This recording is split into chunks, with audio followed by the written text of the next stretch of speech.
Monster Hunter World is the first time that Monster Hunter has brought the series to the consoles and also the PC eventually later this year. And this is the first time I've ever played a Monster Hunter game, I have to say, so I can't really compare it to past Monster Hunter games, but it basically plays more or less like an action RPG. The gameplay loop is basically around grabbing new materials from the monsters that you kill, getting scales and claws and things that you can use to craft new weapons and armor that then can be used to go on to tougher and more difficult monsters and also progress the story and to defeat more monsters and do more side content. In some ways, the game kind of plays out like a Dark Souls game. It's brutally hard at times, though I don't think it's as difficult as Dark Souls, but it is fairly difficult for the most part. These monsters are not pushovers at all, and there is no trash monsters in this game at all, really, for the most part. There's a couple here and there that you'll fight, but for the most part, everything that you'll be hunting and killing is very big, powerful, meaty boss-like monsters. And this game does a really great job when it comes to the monster design for the most part. They are all very unique and have a very different feel to them. They all have tons of different abilities and methods and patterns, which makes it very interesting to fight each of them.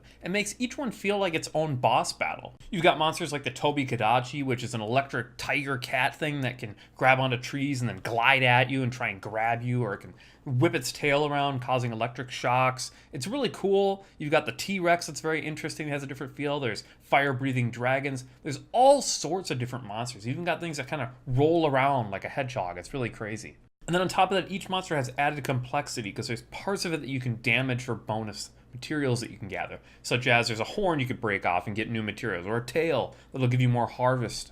The combat in Monster Hunter World is a pretty skillful, mostly combo-based system. You've got both ranged and melee weapons. You've got things like bow guns and bows. There's an insect glaive, which allows you to fly in the air and do damage from above. You've got the charge blade that has to charge itself up to do attacks. There's two-handed axes and two-handed swords. You've got sword and shield. There's just a ton of different options in this game. And there's even some ones like a bagpipe that you can use to play musical songs for people to buff them, kind of like a bard. And then inside each individual weapon type, you got a ton of different weapons you can create. So for the charge blade, for example, you can grab a thunder attachment with Tobi-Kadachi parts, so you can turn it into a lightning damaging weapon. You can get dragon steel ones, so you can try and do more damage for dragons. There's different types of attacks that you can basically add on modifiers and element types that make it more effective against different monsters. So you're not always going to use the same weapon against every monster. And this same design carries over to the armor as well. So there's also specific armors for different types of monsters. So you get a Tobi-Kadachi armor set, for example, that has benefits towards fighting that particular monster. It's very interesting in this way and allows you to really customize yourself towards a particular fight. And then finally for combat, you've got things like items that you can get for like potions and buffs, like damage or defensive, and then also things that could stun an enemy so that you could deal more damage on them. Overall, the combat is a lot of fun in Monster Hunter World, and it's the area where the game excels the most. It really feels very rewarding when you take down monsters because they're so difficult, and each one feels like its own individual boss fight. Now moving on to the story, this is one area where Monster Hunter World really fails horribly. It's not very interesting, and you definitely shouldn't play this game if you're looking for a story because it's just not very good. The voice acting is it's just not that great. There's a bunch of translation errors.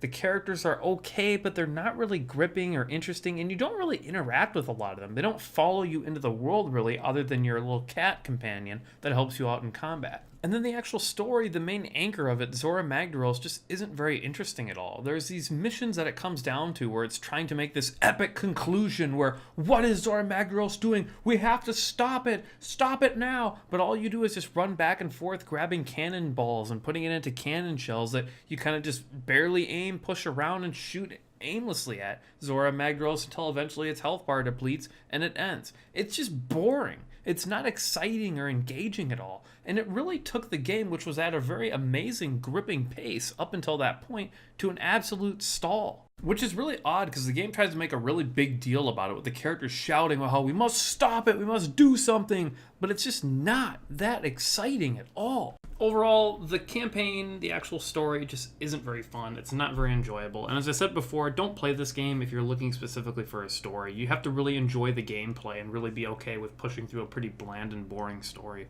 Another thing I didn't like about Monster Hunter World was the investigation missions that come up. Basically, to progress at certain parts in the story, it'll say you have to find tracks to hunt a particular monster. Now, at first glance, this doesn't sound like a bad idea, right? I mean, the game is literally called Monster Hunter World, so you'd assume that you're going to have to hunt and track monsters. However, these missions are incredibly boring and long. It'll basically just say, go to these 3 zones in the game and try and find tracks. Now, these tracks could be anywhere in the world with no direction, so you just have to wander aimlessly trying to find these tracks or doing optional missions while trying to find the tracks while you're doing them, which is just really boring because oftentimes you'll spend a half hour to an hour or maybe even 2 hours just finding the tracks. And this can bring the game to an absolute standstill if you have all the gear, equipment, and everything at your level, and if you don't want to keep doing repetitive optional content and you want to actually progress the story. So now you have to constantly go in and find these things. And on top of that, each zone has a limited amount that will spawn. And so oftentimes you'll have to go into an area, leave it, start another expedition, and go out and find it again, which means that you're going to be going to the same areas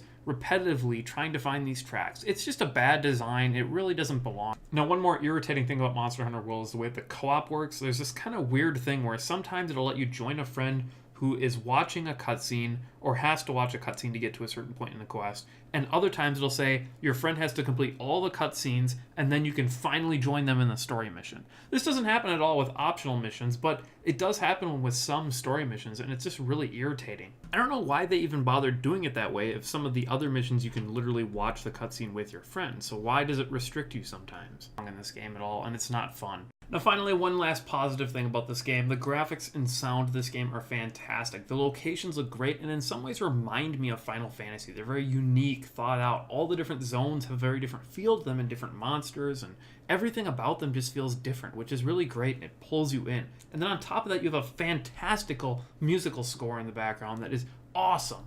Now, overall, I really like Monster Hunter World, and I'd highly recommend everyone at least give this game a try. Even if you're more interested in that story aspect over the gameplay is just so good in this game, and that's why everyone should at least give this game a try. Now, Monster Hunter World gets an 8 out of 10. It could easily be a 9 out of 10 if a couple tiny things were fixed, like the boring investigation missions, or the story was a little bit less bland, stuff like that. But otherwise, it's a fantastic game, and I'd highly recommend it.